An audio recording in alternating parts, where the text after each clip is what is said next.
Good morning students. हम बात कर रहे थे गुप्त साम्राज्य की, और गुप्त साम्राज्य में हमने पढ़ा था समुद्रगुप्त के विजय बयान और चंद्रगुप्त की उपलब्धियां, और उसके बाद कुमारगुप्त। आज हम स्कंदगुप्त के बारे में देखेंगे और उसके बाद मौर्यकालीन कला, साहित्य और विज्ञान का विकास, जो एक बड़ा प्रश्न है महत्वपूर्ण, उसको अपन देखेंगे। तो सबसे पहले अपन देखते हैं गुप्तकालीन शासक स्कंदगुप्त के बारे में। स्कंदगुप्त के बारे में जब हम स्कंदगुप्त की उपलब्धियों की बात करते हैं तो स्कंदगुप्त की उपलब्धियों में स्कंदगुप्त ने हूणों को पराजित किया था। हूणों का आक्रमण,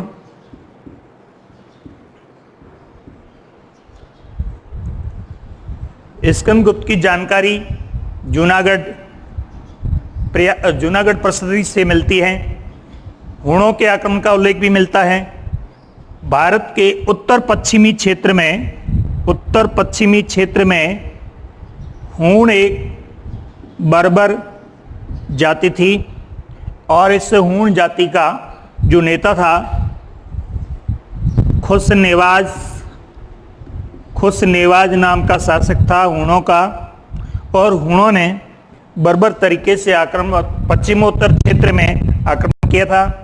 और स्कंदगुप्त ने प्रतिकार करते हुए हूणों को भारत से मुक्त किया था। यानी वह गुप्त साम्राज्य जो समुद्रगुप्त और चंद्रगुप्त द्वितीय के द्वारा जो स्थापित था, उसको सुरक्षित करने का कार्य जो है वो स्कंदगुप्त ने किया। दूसरा, स्कंदगुप्त ने पुष्यमित्र एक जनजाति थी। पुष्यमित्र जनजाति के आक्रमण को असफल किया, उन्हें पराजित किया, और एक शक्तिशाली गुप्त साम्राज्य जो स्थापित था उसको सुदृढ़ आधार प्रदान किया। यानी जो गुप्त साम्राज्य था उसको मजबूत अवस्था में स्थापित करने का जो काम है वो स्कंदगुप्त ने किया। तो ये स्कंदगुप्त की उपलब्धियां हैं। स्कंदगुप्त को विक्रमादित्य, ध्यान रहे, चंद्रगुप्त द्वितीय को विक्रमादित्य की उपाधि दी गई, और दूसरा ये गुप्त शासक है जिसने विक्रमादित्य की उपाधि धारण की। स्कंदगुप्त को मलेच्छ कहते हैं। हूणों को मलेच्छ नाशक भी कहा गया, अर्थात इसने हूणों का पूर्ण रूप से दमन किया था। इसलिए स्कंदगुप्त ने विक्रमादित्य की उपाधि धारण की। तो ये स्कंदगुप्त की दो उपलब्धियां हैं, हूणों के आक्रमण को पराजित करना और पुष्यमित्र जनजाति को भारत से बाहर करना। स्कंदगुप्त के बाद पुरोगुप्त, वैन्यगुप्त, विष्णुगुप्त, भानुगुप्त, इस तरह के शासक हुए, और अंतिम शासक जो हुए वो गुप्त वंश में विष्णुगुप्त हुए, जो अपने पाठ्यक्रम में नहीं है। एक अपने को देखना है एरन का अभिलेख। ये एरन का अभिलेख भानुगुप्त के समय का है। भानुगुप्त का एरन का अभिलेख, और ये एरन का अभिलेख एक सती प्रथा का उल्लेख करता है। सती प्रथा का पहली बार उल्लेख इस भानुगुप्त के एरन के अभिलेख से मिलता है। तो इस तरह से भानुगुप्त का एक अभिलेख है, एरन का अभिलेख, जो प्राचीन भारत में सती प्रथा की परंपरा को बताता है। उसके बाद हम बात करते हैं गुप्तकालीन कला साहित्य के विकास से संबंधित। जब हम गुप्तकालीन कला साहित्य के विकास से संबंधित बात करते हैं तो यहाँ एक बड़ा प्रश्न है, 6 नंबर का, परीक्षा की दृष्टि से महत्वपूर्ण है। तो गुप्तकालीन कला साहित्य और विज्ञान का विकास, या फिर हम कहते हैं कि गुप्त काल को स्वर्ण युग कहा गया। स्वर्ण युग कहा गया। जैसा कि इतिहासकार विंसेंट स्मिथ कहते हैं कि गुप्त काल एक स्वर्ण युग की श्रेणी में रहता है। यहाँ हम देखेंगे सबसे पहले गुप्तकालीन कला का विकास। कला के विकास के अंदर जब हम देखते हैं तो यहाँ सबसे पहले आता है मंदिर निर्माण कला, उसके बाद आता है स्तूप कला, उसके बाद आता है गुहा स्थापत्य कला, और उसके बाद आता है चित्रकला, और उसके बाद आता है मूर्तिकला। देखिए, प्राचीन भारत के इतिहास में गुप्त काल से पहले कहीं पर भी मंदिरों का उल्लेख नहीं मिलता है, और पहली बार मंदिर निर्माण कला की शुरुआत जो है वो गुप्त काल में होती हैं। इससे पहले मंदिर जो थे वो दक्षिण भारत में जरूर थे, द्रविड़ शैली के मंदिर थे, लेकिन उत्तर भारत में इस तरह के मंदिर नहीं थे। तो यहाँ मंदिरों के निर्माण को देखने से पहले हम भारत के अंदर शैली को देख लेते हैं कि स्थापत्य शैली कौन कौन सी है भारत में। स्थापत्य शैली, देखिए, हम भारत में स्थापत्य शैली की जब हम बात करते हैं तो जैसे मान लीजिए ये भारत के क्षेत्र में हम यहाँ देखते हैं विंध्याचल पर्वतमाला, विंध्याचल और कृष्णा नदी, और ये उत्तर भारत का क्षेत्र हिमाचल प्रदेश। तो देखिए, यहाँ हिमाचल प्रदेश में कांगड़ा शैली, हिमाचल से पंजाब तक की जो है स्थापत्य की वो कांगड़ा शैली के रूप में जानी जाती हैं। उसके बाद संपूर्ण उत्तर भारत में जो मंदिर निर्माण की शैली है वो है नागर शैली, और ये नागर शैली उत्तर भारत में विंध्याचल पर्वतमाला तक जो स्थापत्य की शैली है इसको नागर शैली के रूप में जाना गया है। विंध्याचल पर्वतमाला और कृष्णा नदी के बीच का जो क्षेत्र है यहाँ पर बैसर शैली है, बैसर शैली, और उसके बाद कृष्णा नदी से लेकर के संपूर्ण दक्षिण भारत के क्षेत्र में यहाँ पर जो मंदिर निर्माण की शैली है वो है द्रविड़ शैली। देखिए, भारत में स्थापत्य की जो शैलियाँ हैं वो इस तरह से है। सुदूर उत्तर भारत में कांगड़ा शैली है, उत्तर भारत में विंध्याचल पर्वतमाला के उत्तरी क्षेत्र में नागर शैली है, और उसके बाद विंध्याचल पर्वतमाला से लेकर कृष्णा नदी के बीच का क्षेत्र है यहाँ पर बैसर शैली है, और कृष्णा नदी से लेकर के संपूर्ण दक्षिण भारत है यहाँ द्रविड़ शैली है। ये स्थापत्य की मंदिर निर्माण की शैलियाँ हैं। इसमें से ध्यान रखना है अपने को विशेष तौर पर गुप्त काल में नागर शैली के मंदिर निर्मित किए गए, यानी गुप्त काल के मंदिर निर्माण की जो शैली है उस मंदिर निर्माण की शैली को हम नागर शैली के रूप में जानते हैं। स्टूडेंट्स ध्यान रखना, नागर शैली गुप्तकालीन मंदिर निर्माण जो है वो नागर शैली में किए गए। अब हम देखते हैं कि नागर शैली है क्या। देखिए, भारत के अंदर जो शैलियाँ आई उसमें नागर शैली, द्रविड़ शैली,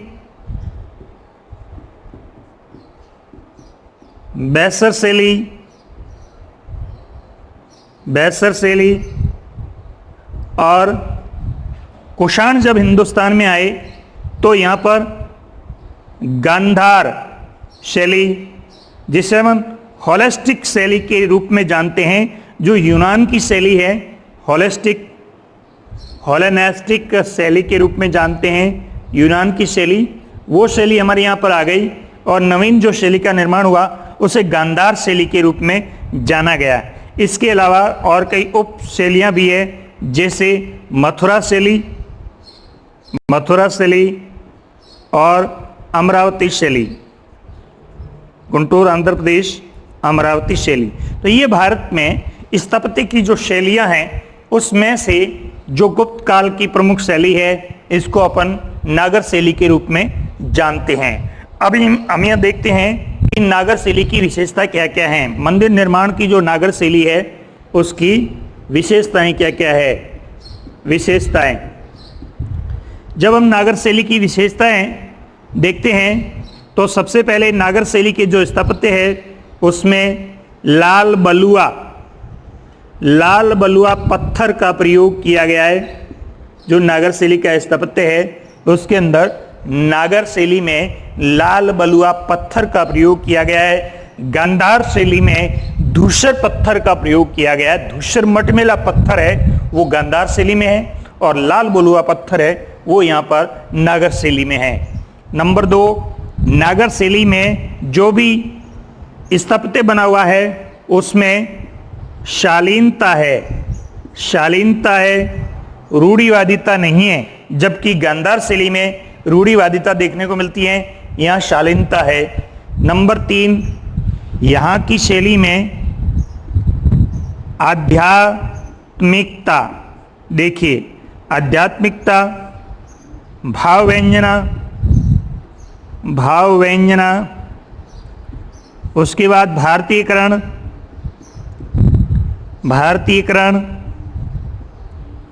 उसके बाद साधारण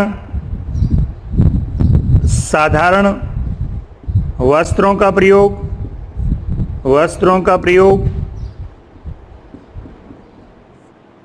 मुंडन युक्त प्रभामंडल,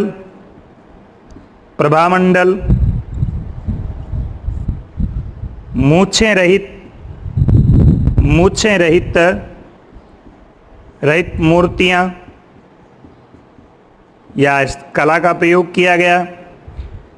इस तरह से एक साधारण जो स्वरूप है, जो एक आध्यात्मिक स्वरूप है वो नागर शैली में दिखाई देता है। हम गांधार शैली में देखेंगे तो वहां पर मुंडन नहीं होगा, बाल होंगे, मूछें होगी बड़ी बड़ी, मूर्ति के चप्पल पहने हुए होंगे, बलिष्ठ शरीर होगा, मसल्स दिखाए जाएंगे।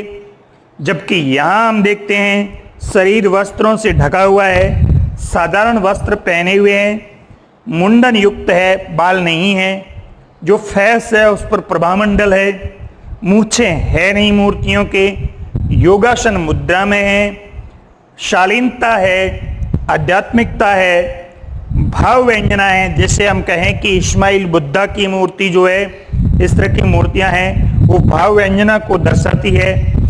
यहाँ अभय मुद्रा की जो मूर्तियां हैं, बुद्ध की अभय मुद्रा की, वो भी भाव व्यंजना को व्यक्त करती है। और इसके अंदर भारतीयकरण स्वरूप है वो दिखाई देता है। ये नागर शैली की विशेषताएं हैं। परीक्षा में सवाल पूछा जा सकता है, गुप्तकालीन मंदिर निर्माण नागर शैली की 4 विशेषताएं बताइए। तो हमारा उत्तर होगा नागर शैली में लाल बलुआ पत्थर का प्रयोग किया गया है।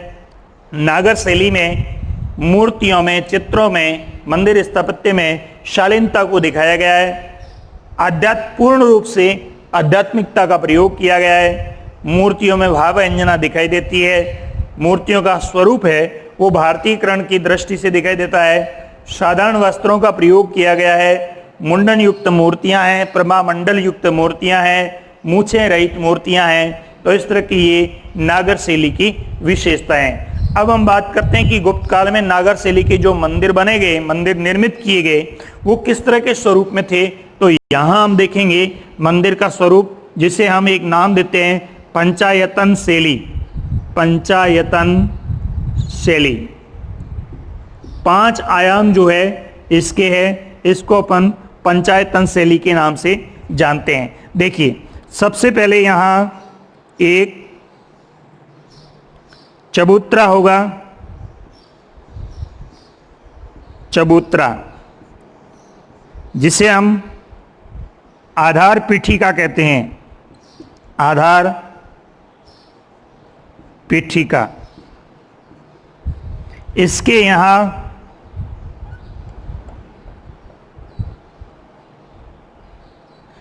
सीढ़ियाँ जो बनी हुई होती है इसको हम आयक कहते हैं, आयक। उसके बाद में यहाँ इसके ऊपर ये मंदिर का एक आधार स्तंभ होगा, आधार स्तंभ। आधार स्तंभ मंदिर का जो निर्मित होता है। फिर इसके अंदर यहाँ अंतिम कोने में यहाँ पर मूर्ति स्थल जो होता है इसको हम गर्भगृह के रूप में जानते हैं। ये भाग जो है मंदिर का इसको हम मसूरत कहते हैं, मसूरत। उसके बाद यहाँ एक जो आवरण बनता है इसको हम आमलक के रूप में जानते हैं, आमलक। और इसके ऊपर जो स्वरूप बनता है इसको हम शिखर कहते हैं, शिखर। और शिखर के ऊपर यहाँ पर जो आवरण होगा यहाँ पर इसको हम कलश कहते हैं, कलश। अब यहाँ जो है इसके चारों तरफ ये जो भाग है, ये वाला पूरा भाग इसके चारों तरफ खाली होता है।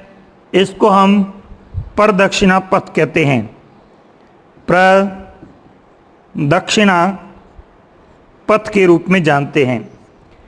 फिर यहाँ मंदिर के द्वार पीठिका पर यहाँ एक मंडप होता है, इसको हम मंडप कहते हैं, मंडप होगा। उसके बाद यहाँ जो ये गर्भगृह है इसका जो मुख्य द्वार है, इस मुख्य द्वार पर गंगा यमुना शैली के चित्र है। ध्यान रहे विशेष तौर पर गंगा यमुना शैली, मक्कर वाहिनी गंगा, वाहिनी गंगा और तुरंग वाहिनी यमुना। यहाँ पर दो महिलाओं के कलश डालते हुए से चित्र है जो मकर वाहिनी और तुरंग वाहिनी है। इस शैली का नाम है गंगा यमुना शैली। तो ये जो स्वरूप दिखाई दे रहा है ये स्वरूप है गुप्तकालीन मंदिर निर्माण शैली का। देखिए गुप्तकालीन मंदिर निर्माण शैली में मुख्य जो होता है ऊंचा एक चबूतरा होता है और ये चबूतरा एक वर्गाकार क्षेत्र में होता है, वर्गाकार। और इसके ऊपर ये आयताकार होता है, आयताकार। इस चबूतरे को क्या नाम दिया? नंबर 1 आधार पीठिका। नंबर 2 मूर्तियां जहाँ रखी जाती है इसको दिया नाम 2 नंबर गर्भगृह। नंबर 3 ये जो ऊपर वाला शिखर वाला भाग है इसको नाम दिया आमलक। नंबर 4 ये नंबर 3 आमलक हो गया, नंबर 3। उसके बाद इसका जो प्रदक्षिणा पथ है, पूरा ये प्रदक्षिणा पथ है, ये नंबर 4 है। और उसके बाद इसका जो मंडप है ये नंबर 5 है। और फिर इस मंदिर से आगे एक बड़ा द्वार होता था जिसको तोरण द्वार कहा गया, तोरण द्वार कहा गया। अब देखिए हमें क्या लिखना है, गुप्तकालीन मंदिर निर्माण शैली को समझाइए या पंचायतन शैली को समझाइए, इस तरह का प्रश्न पूछा जाता है। नागर शैली की विशेषताएं बताइए, इस तरह का प्रश्न पूछा जाता है। या फिर इनको मिला करके गुप्तकालीन कला को समझाइए, इस तरह का प्रश्न भी पूछा जाता है। तो अपने को दोनों अलग अलग देखना है, नागर शैली की विशेषताएं, उसके बाद पंचायतन शैली। पंचायतन शैली में गुप्तकालीन पहले जो मंदिर होता था बिल्कुल यहाँ से सपाट होता था, शिखर नहीं होता था। तो गुप्त काल में मंदिरों के शिखर निर्मित हो गए। तो गुप्तकालीन जो मंदिर बने पंचायतन शैली में, उस मंदिरों के 5 भाग होते हैं। नंबर 1 आधार पीठिका, नंबर 2 गर्भगृह, नंबर 3 आमलक, नंबर 4 प्रदक्षिणा पथ, और नंबर 5 मंडप। ये 5 मुख्य भाग होते हैं एक मंदिर के। तो यहाँ हम देखते हैं पंचायतन शैली में, एक मंदिर निर्माण शैली में 5 मुख्य भाग होते हैं एक मंदिर के। आधार पीठिका नंबर 1, गर्भगृह 2, आमलक 3, प्रदक्षिणा पथ 4 और मंडप जो है वो 5 नंबर है। फिर इसकी खास विशेषता, नागर शैली की क्या विशेषता है इस मंदिर में? नागर शैली की विशेषता है मकर वाहिनी गंगा और तुरंग वाहिनी यमुना गर्भगृह के मंदिर के मुख्य द्वार पर इसको उत्कीर्ण किया गया है। तो ये एक इसकी विशेषताएं हैं। अब हम बात करते हैं कि ये गुप्त काल के मंदिर किस तरह के मंदिर थे। तो देखिए, यह जैन, बौद्ध और हिंदू तीनों ही परंपराओं से संबंधित ये मंदिर थे। और यहाँ पर एक नई चीज का आगमन होता है, ध्यान रहे, इनको आपको एक बार समझ लेना है, उसके बाद इसको बना के लिखना है, जरूरी, बहुत महत्वपूर्ण प्रश्न है। उसके बाद देखिए हम आगे देखते हैं मंदिर निर्माण में ये जो पंचायतन शैली है, फिर ये मंदिर कौन से मंदिर बने, कहाँ मंदिर बने, किस तरह के मंदिर बने। देखिए, गुप्त काल के जो मंदिर बने गए वो हिंदू परंपरा जिसको अपन वैदिक धर्म कहते हैं, वैदिक परंपरा, बौद्ध परंपरा और जैन परंपरा, बौद्ध, जैन, वैदिक तीनों परंपराओं से संबंधित थे। हिंदू परंपरा में यहाँ एक नई अवधारणा आई जिसको हम अवतारवाद कहते हैं। अवतारवाद, हीनोथीज्म,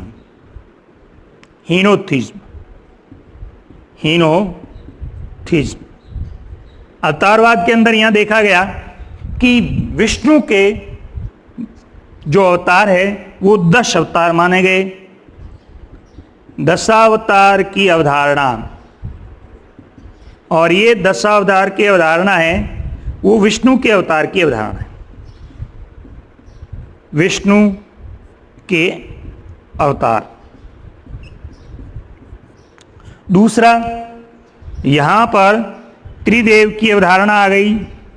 त्रिदेव की अवधारणा जिसमें ब्रह्मा, विष्णु और महेश, कहीं कहीं पर देवी की अवधारणा भी है। तो इस तरह की त्रिदेव की अवधारणा आ गई, अवतारवाद की परंपरा आ गई। तो अब जो भी मंदिर बनेंगे वो विष्णु के अवतारों से संबंधित, चाहे विष्णु का कुर्म अवतार हो, चाहे विष्णु का वराह अवतार हो, चाहे विष्णु का बलराम अवतार हो, चाहे विष्णु का कृष्ण अवतार हो, ऐसे ये जो मंदिर बने हैं वो विष्णु के दशा अवतारों से संबंधित मंदिर बने हैं। अब हम देखते हैं कौन कौन से मंदिर है इस नागर शैली के। नंबर 1 सबसे प्रसिद्ध, परीक्षा की दृष्टि से महत्वपूर्ण है, वो है देवगढ़ का, देवगढ़ झांसी उत्तर प्रदेश, देवगढ़ का दशावतार मंदिर। दशावतार मंदिर ये पूर्णतः नागर शैली का मंदिर है। जीके का प्रश्न पूछा जाता है कि निम्न में से कौन सा पूर्णतः नागर शैली का मंदिर है, तो जो देवगढ़ झांसी का है, दशावतार का मंदिर है, ये पूर्णतः नागर शैली से निर्मित हुआ है। दूसरी है, यहां पर जो विष्णु है वो विष्णु जो है वो विष्णु शेषशय्या पर विराजमान है। शेषनाग की शेषशय्या, शेषशय्या पर विराजमान है। विष्णु का जो अवतार है वो विष्णु शेषनाग की शैया बना करके उस पर विराजमान है। इस तरह की मूर्ति दशावतार के मंदिर देवगढ़ झांसी में है। दूसरा है उदयगिरी का मंदिर। उदयगिरी विदिशा के अंदर है उदयगिरी का मंदिर, विदिशा। यहां पर और देवगढ़ दोनों जगह पर विष्णु के वराह अवतार का उल्लेख है। वराह अवतार, ऐसा मानते हैं कि हमारी पृथ्वी खतरे में पड़ गई और पृथ्वी को बचाने के लिए विष्णु ने, क्योंकि शेष नाग जो है उनसे बचने के लिए विष्णु ने वराह यानी सुअर का जो स्वरूप धारण किया था और फिर पृथ्वी को बचाया था। वो विष्णु का अवतार वराह अवतार के रूप में माना जाता है। तो वराह अवतार की यहाँ दो जगह पर विष्णु के वराह अवतार की मूर्ति भी है और विष्णु शेष शैया पर विराजमान है। इसके अलावा हम देखते हैं नंबर 3,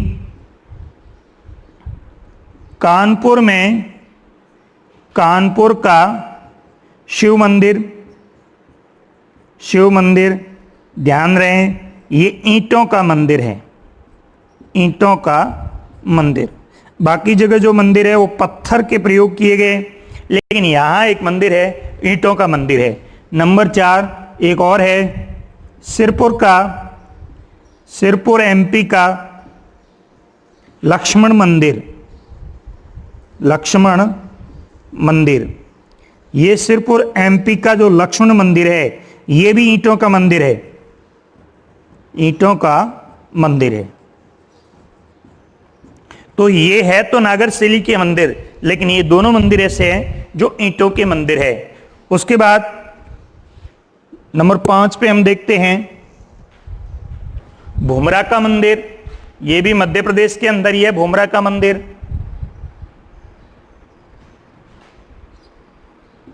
भूमरा का मंदिर एमपी। उसके बाद हम देखते हैं नचना कोठार का मंदिर 6 नंबर, नचना कोठार का पार्वती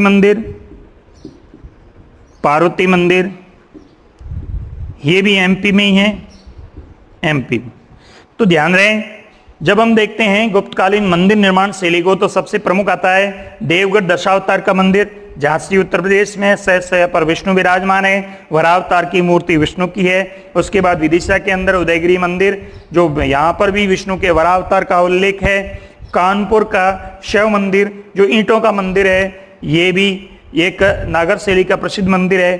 सिरपुर का लक्ष्मण मंदिर है, ये भी एक ईंटों का मंदिर है, नागर शैली का मंदिर है। भूमरा का मंदिर मध्य प्रदेश में, ये भी ये भी नागर शैली का मंदिर है। नचना कोठार का पार्वती मंदिर है, ये भी एक नागर शैली का मंदिर है। तो जब हम गुप्त स्थापत्य कला की बात करते हैं तो सबसे पहले हम देखते हैं नागर शैली। नागर शैली है क्या, उसकी विशेषता के बाद नागर शैली से बने हुए मंदिरों के भाग, और उसके बाद हम देखते हैं कि ये जो मंदिर है कौन कौन से मंदिर है वो हम देखते हैं। तो इस तरह से जाकर के स्थापत्य कला के अंदर पहला बिंदु मंदिर निर्माण शैली है वो इस तरह से पूर्ण होता है। विशेषकर इन शैलियों का ध्यान रखना है। गांधार शैली और नागर शैली में 4 अंतर बताइए, इस तरह का सवाल भी पूछा जा सकता है।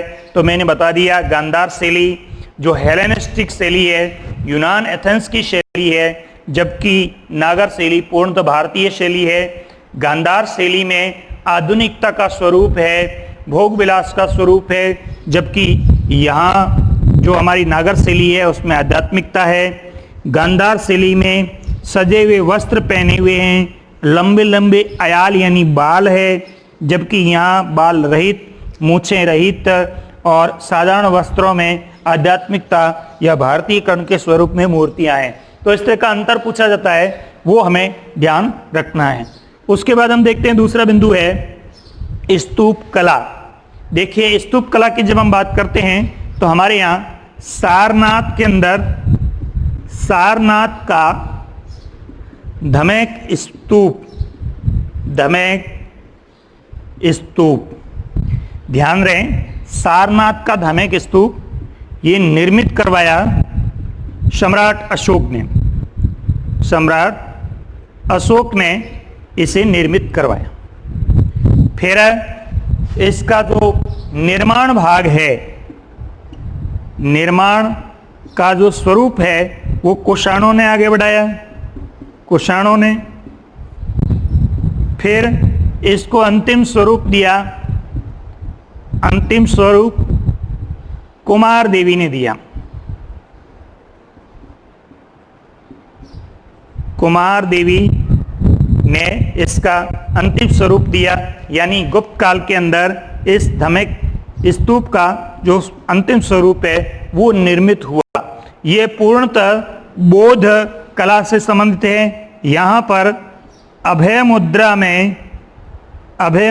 में बुद्ध की मूर्तियां हैं, बुद्ध की मूर्तियां।